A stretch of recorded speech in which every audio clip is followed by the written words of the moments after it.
I recently posted in for social media asking, I'm about to record more YouTube videos. What is a topic, a question, or a subject that you would like me to address? And Dave Cameron asked, Sarah, could you share some of your favorite business books? So Dave Cameron is the person we all call Super Dave. I thought it was such a great idea because Dave knows, and a lot of people know, that I read a lot. You know, some people watch movies, I read. Some people go to plays, I read. That's what I do. That's what I love doing.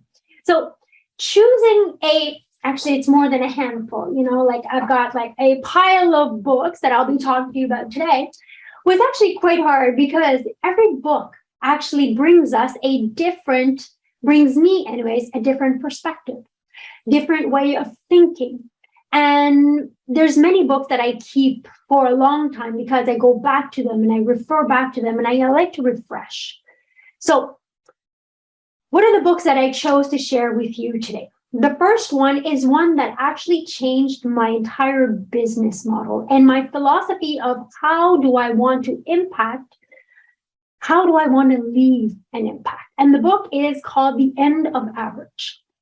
Now, this one is not an easy read. So if you're looking for something light and fluffy, this definitely, actually, I don't think I have any of those, but this one is definitely not one of them because it's actually all the history of how we came about to having an educational system the way that we have now, where it starts at a certain time, there's a bell, then you spend so much time on certain things and you move along and there's a certain pace that you need to follow.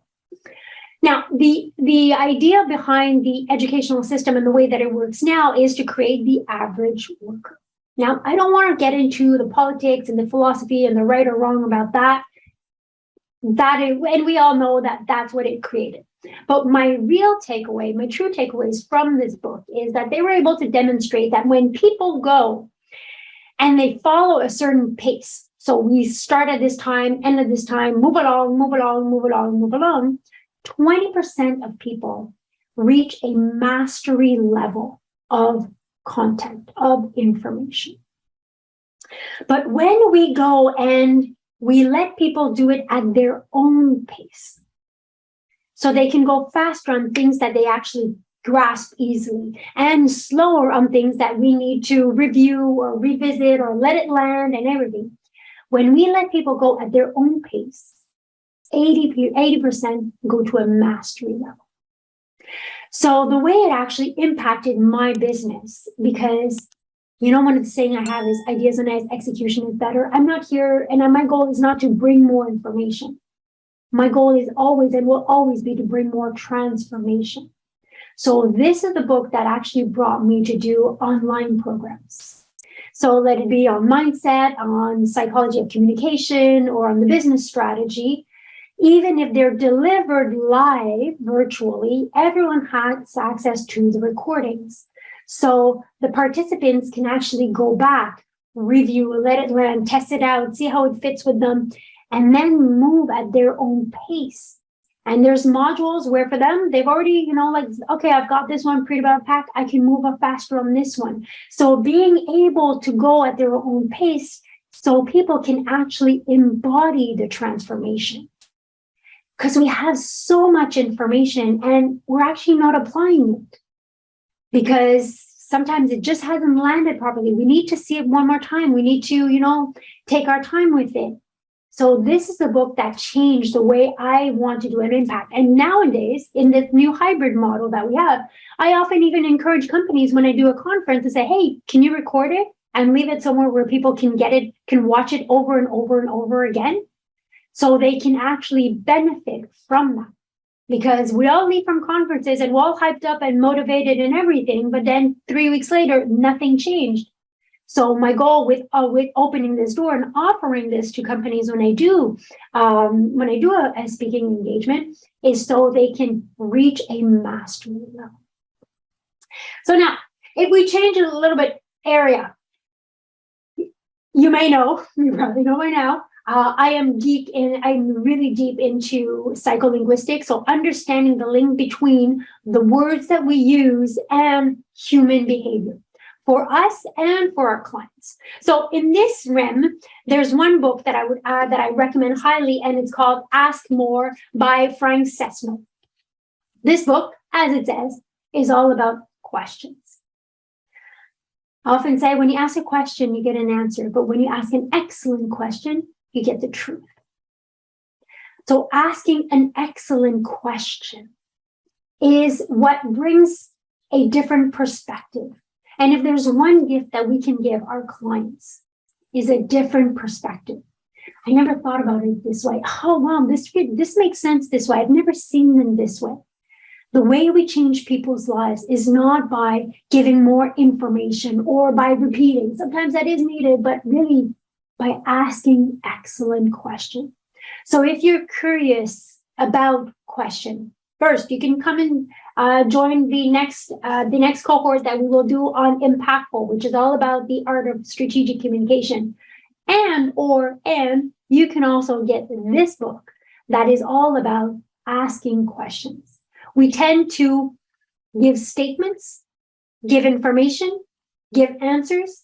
When we actually change our ratios from affirmations to questions, we significantly exponentially grow the impact that we have. Now, if we stay in this realm of communication, another one that's really good that is Never Split the Difference by Chris Voss. I actually got my teenage daughter to read this one. This one is all about negotiation. So Chris Voss was an FBI negotiator, and he used to negotiate with terrorists. Now, your goal might not be to negotiate with terrorists, neither is mine, but we are negotiating all the time.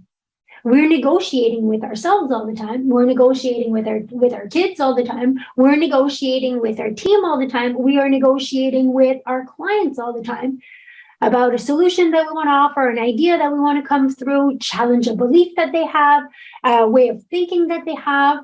So we are negotiating all the time. So might as well learn how to do it right. And I love the way Chris Voss teaches. If you would see, like, there's so many dog-eared pages on this book, it's not even funny. It's actually quite funny, but it's very practical. So even if he was negotiating with terrorists, he's bringing it down to a level that we could use it on a day-to-day basis to negotiate anything. And negotiation is not just to gain a new client. It's an idea. It's a concept. It's how we manage our time as well. We negotiate. Am I going to do this or am I going to do that? We negotiate all the time. So this one, negotiation key. Now, if we change realm and we go into visibility marketing, there's a nice book. It's a super easy read. It's called Shareology, and it's all about the psychology behind how and why people share. So if you want to bring more visibility to your business, and social media is an aspect, we want to understand why and how do people share, which influences how we create content. Like if I look, a vast majority of entrepreneurs, what they share in social media is information that's important for them. And then they come to me and they're like, well, yeah, but nobody clicks, nobody comments, nobody. I'm like, yes, but it's not shareable. I can't share it with people. And I don't really understand why you're sharing it to me. There's no context. And there's no context for me to be able to grasp it and being able to say, oh, yes, somebody else actually is living the situation in this context. So if visibility and particularly social media is one thing you want to learn more about, and the psychology behind it, Shareology is all the human geekiness behind it. Now, if let's say in the sim realm, if you're looking more for a strategy, which for me was a little bit less applicable, just because it's a very technical book for me, I found, of understanding how the algorithm worked and the keywords and all that stuff. I geek out a little bit less on this stuff, but if you do, and if you want to gain a lot of visibility, this one is one that you want to go in. So Brendan Kane is a social media strategist. And what he did to test his strategy, and this is why I like this book, he didn't go with how he built his own name. What he did is he created a brand new profile, a brand new platforms, brand new everything to test his strategy of gaining 1 million followers in 30 days. Now, be warned, if you do decide to go this, there is a commitment of time because he really geeks out and goes deep into how the different algorithm works, and there's research that need to be done. But if this is your thing, or if somebody on your team, this is their thing, this is the guy. And what I really like is it's not about how he did it. He went from 0 and said, okay, does my strategy work? And then he built it up for 1 million, which in itself I found really impressive. And it's super practical. It just really goes deep down the rabbit hole on that. So 1 million followers. Now let's change completely directory. In terms of management of the business, there is one book, I didn't even finish reading this book because I got what I needed. I figured, you know what? I told myself when I'm further out, I'll read the rest, but this is what I needed. And sometimes books, that's all we need. We don't need to read the entire book. We can just say, oh, this is what I'm going to take. I'm going to implement that, run with that, make that happen, and then see. So the book is Profit First, and it's all about the money management side of our business. Now, even if you're a financial planner, wealth advisor, this book applies because it's all about how we're going to manage the cash flow of our business.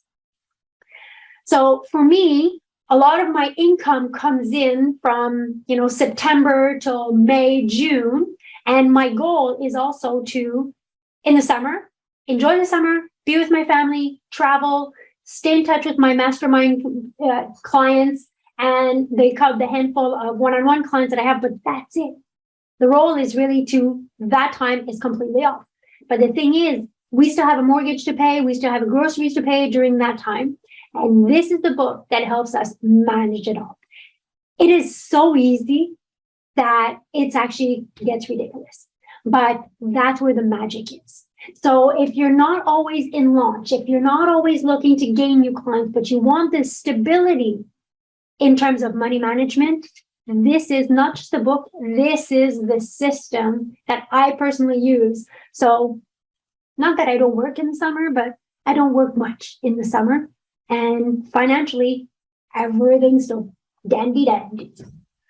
Now, if we stay in that part of the business and we talk about systems and processes.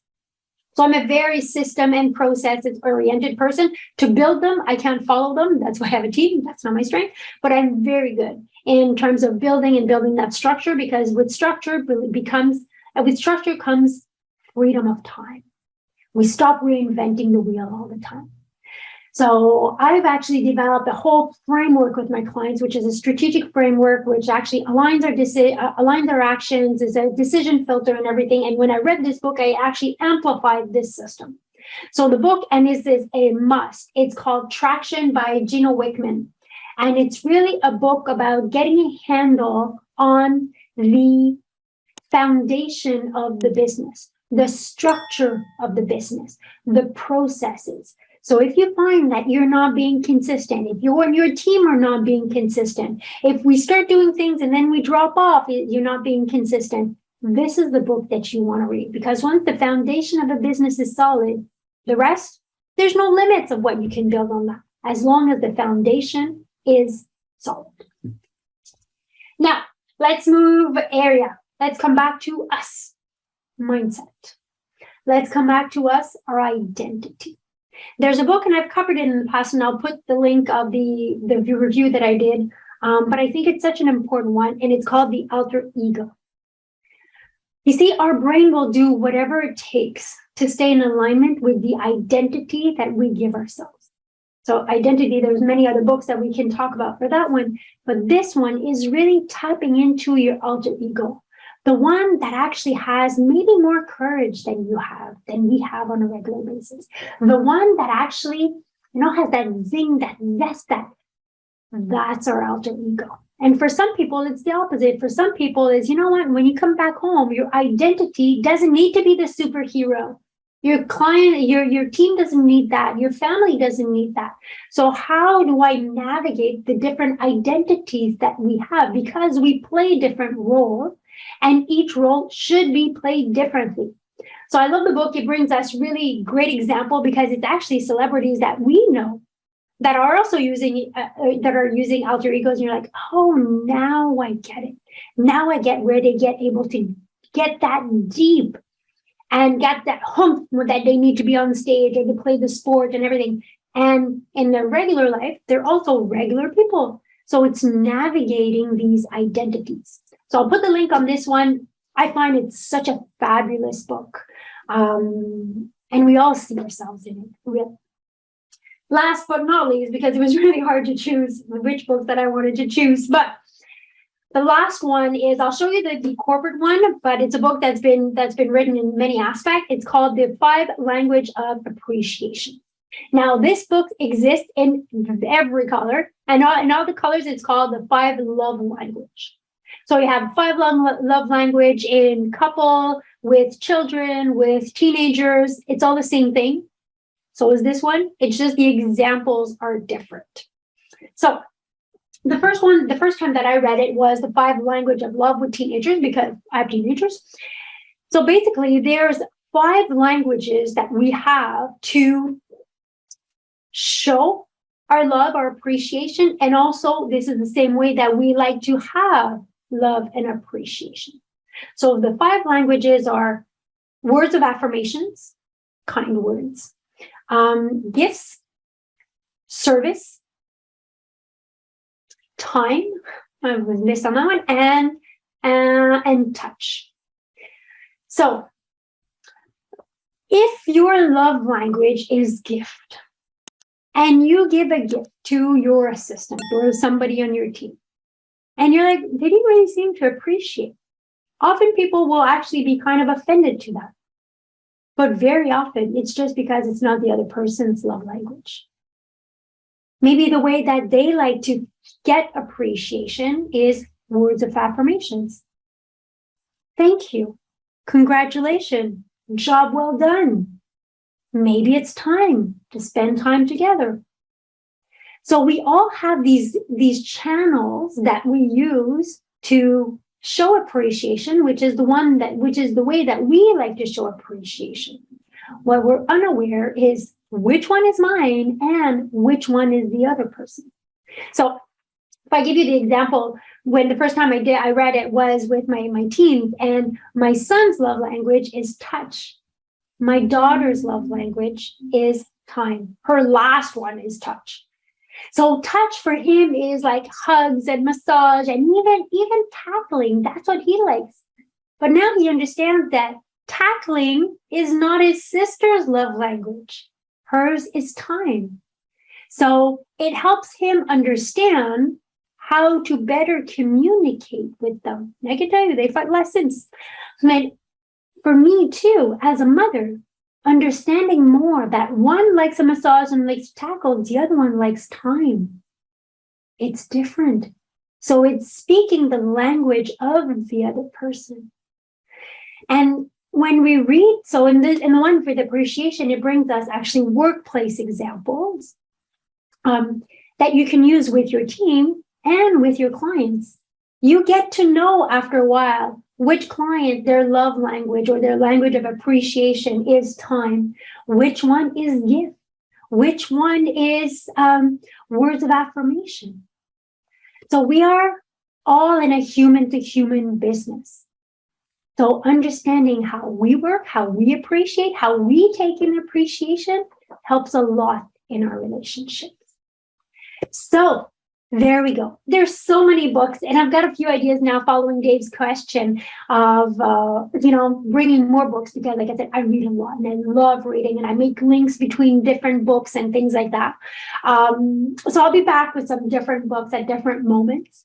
But the idea here is don't take all these books and go and buy them and go and all reread them. You don't need more information. We need more embodiment. So whichever book spoke to you today, pick up that one. start implement what's in it.